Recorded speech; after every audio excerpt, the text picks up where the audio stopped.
ആ ഇതൊക്കെ എന്താണ്? ഇത് കൊള്ളാമല്ലോ. ഇന്നാണെന്നുണ്ടെങ്കിൽ ബ്രേക്ക്ഫാസ്റ്റിന് എന്താ? ഇന്ന് ഞാൻ ബ്രേക്ക്ഫാസ്റ്റ് ഇഡ്ഡലിയാണ് ഉണ്ടാക്കുന്നത്. അപ്പൊ അതിന്റെ കൂടെ നമുക്കൊരു വൈറ്റ് ചട്നി ആയാലോ? അടിപൊളി, അത് മതി, അത് മതി. ഒരു പ്രത്യേക ടേസ്റ്റ് ആയിരിക്കുമല്ലോ. എല്ലാവർക്കും ഒന്ന് നമുക്ക് കാണിക്കാം എങ്ങനെയാണ് ഞാൻ ഉണ്ടാക്കുന്ന വൈറ്റ് ചമ്മന്തി എന്ന്. Okay okay.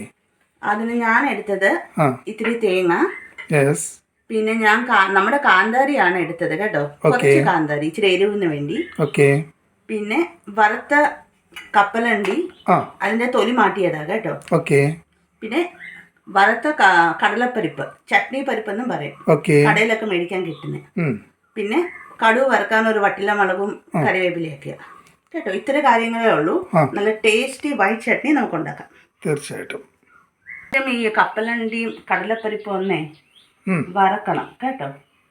കപ്പലണ്ടി ഒക്കെ ഒന്ന് വറക്കണം അല്ലേ? വറക്കണം. അതിന് ഇത്തിരി എണ്ണ, ചുമ്മാ പേരിന് ഇച്ചിരി എണ്ണ ഒഴിച്ചു. ഞാൻ സൺഫ്ലവർ ഓയിലാണ് ഒഴിച്ചത്. വെളിച്ചെണ്ണയിലും ഉണ്ടാക്കാം. പിന്നെ ഈ കാന്താരി നമ്മളൊന്ന് ഇടണം. ഓക്കെ. ഈ ചൂട് എണ്ണയ്ക്കകത്തോട്ട് കാന്താരി ഇടും അല്ലേ? അതെ അതെ. പിന്നെ അതൊന്ന് ലൈറ്റായിട്ടൊന്ന്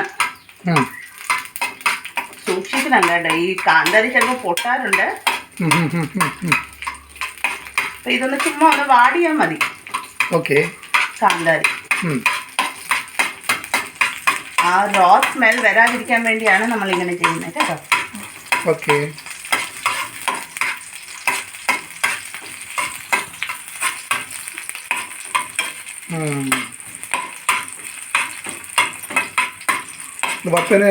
ഇതൊന്ന് വാടിയ ശേഷം നമ്മളുടെ ഈ മാറ്റി വെച്ച കപ്പലണ്ടിയും ചട്നി പരിപ്പ് ഇടും. കപ്പലണ്ടിയും ചട്നി പരിപ്പും നമ്മൾ അതിനകത്തേക്ക് ഇടും. ഇതൊന്ന് ജസ്റ്റ് ഒന്ന് ലൈറ്റായിട്ടൊന്ന് വറുത്താൽ മതി. അത് കരിയാൻ പാടില്ലേ, ഇല്ലെങ്കിൽ നമ്മുടെ ചട്നി വൈറ്റ് ചട്നി ബ്ലാക്ക് ആയിട്ടിരിക്കും. ജസ്റ്റ് ഒന്ന് ലൈറ്റായിട്ടൊന്ന് വാടുകയും ചെയ്യും. ഇതിപ്പോൾ റോസ്റ്റ് ആയിട്ടുണ്ട്. ഞാൻ സ്റ്റവ് അങ്ങ് നിർത്തി കേട്ടോ. ഇതൊന്ന് തണുക്കണം. തണുത്താലേ നമുക്ക് മിക്സിനകത്ത് ഇട്ട് അരയ്ക്കാൻ പറ്റും. ഇനി അത് നേരെ മിക്സിയിലോട്ട് നമ്മളിട്ട് അരയ്ക്കുകയാണ്.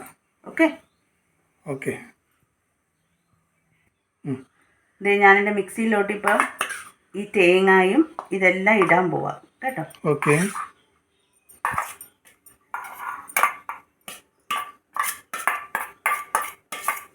തേങ്ങ ഇട്ടു.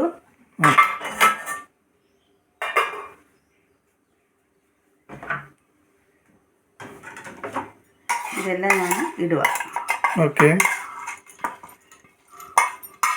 നമ്മൾ വറുത്ത് വെച്ച കപ്പലണ്ടിയും ചട്നി പരിപ്പും കാന്താരി ഇല്ലെങ്കിൽ പച്ചമുളകായാലും ആവാം. സാധാ പച്ചമുളക്. കാന്താരി ആകുമ്പോൾ കുറച്ചുകൂടെ ടേസ്റ്റ് ഉണ്ടാവും. അതെ അതെ. ഇത് ഞാനിനിയിപ്പം ഇച്ചിരി ഉപ്പും കൂടി ഇട്ട് അരയ്ക്കാൻ പോവാം, നല്ല ഫൈൻ പേസ്റ്റ് ആയിട്ട്. അപ്പോൾ ഇത് അരച്ചു കൊണ്ടുവന്നല്ലേ? അതെ, ഫൈൻ പേസ്റ്റ് ആയിട്ട്. വെള്ളം ഒഴിച്ചാണോ? ഇത്തിരി വെള്ളം ഒഴിച്ചാൽ ഞാൻ നല്ല ഫൈൻ പേസ്റ്റ് ആക്കിയത് കേട്ടോ. ഇനി നെക്സ്റ്റ് എന്താണ്? ഇനി നമ്മൾ കടുക് പൊട്ടിച്ച് അതൊന്ന് ഒഴിക്കുക. അത്രേ ഉള്ളൂ അല്ലേ? അത്രേ ഉള്ളൂ. നമ്മൾ ഈ അരച്ചുകൊണ്ട് വന്നത് കടുക് പൊട്ടിച്ച് അതിനകത്തോട്ട്. അതെ, ഞാൻ ഇച്ചിരി എണ്ണ ഒഴിക്കുവാണേ. കടുക് പൊട്ടിക്കാനുള്ള ആവശ്യത്തിൽ ഇത്തിരി മതി. പിന്നെ ഇത്തിരി കടുക് ഇടുക. നമ്മൾ വീണ്ടും കടുക് ഇട്ടിരിക്കുകയാണ്. പിന്നെ ഞാൻ അരച്ചപ്പം ഉപ്പിട്ടാണ് അരച്ചത് കേട്ടോ.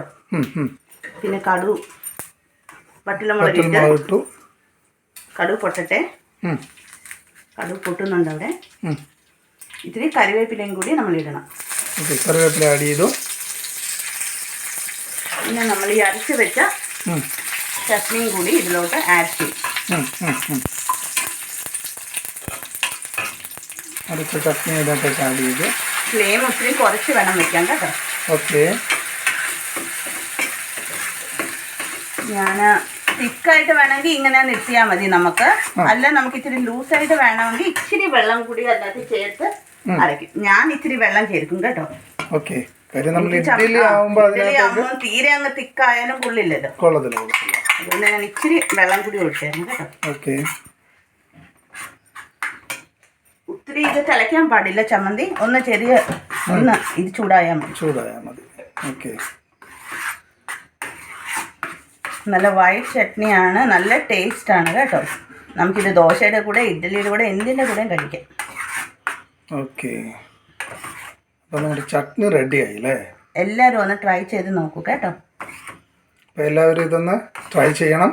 കമൻസും നല്ല അടിപൊളി ചട്നിയാണ്. ഇഡ്ഡലി, ദോശ ഇതിൻ്റെ കൂടെ ഒക്കെ യൂസ് ചെയ്യാൻ